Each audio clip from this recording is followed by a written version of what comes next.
Mary Burke is in a dead heat in the race for governor. Perhaps a surprise to some people, but not to Mary Burke. Charles Benson spent a day on the campaign trail with Burke. Charles? Well, her resume includes business executive, commerce secretary, Madison school board member, and philanthropist. But a year ago, her career path took a dramatic turn when she decided to run for governor.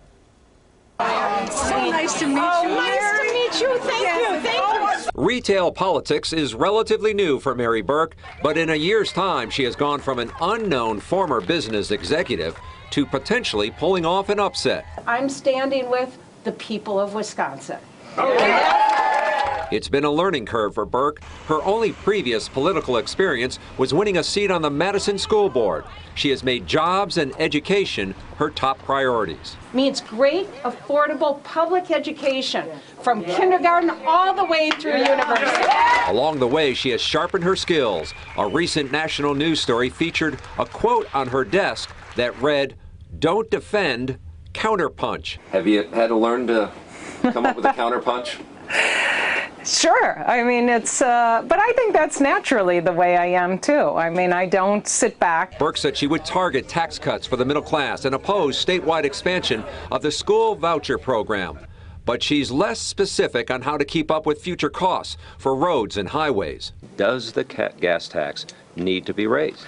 Governor Walker has had 4 years to address this, and he hasn't said what he's going to do. There's that counterpunch. Burke says all options are on the table. And so I just ask that you stand tough with me. As she makes her closing argument, Burke also believes Wisconsin wants a new approach to politics.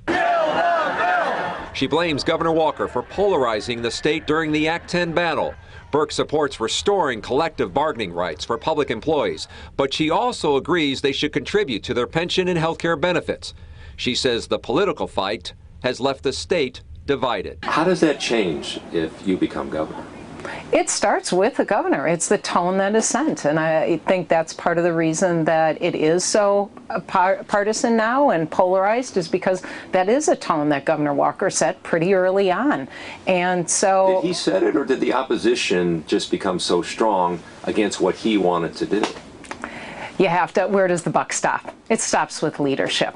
Burke says she's always looking for better ideas, better ways to improve. For that, she sometimes turns to one person in her life. I use one model as my brother in terms of running track bicycle. He is just always reading and seeking out different ways of becoming better. And we will be back on the campaign trail next week with Governor Scott Walker. Mike and Courtney. Thanks, Charles.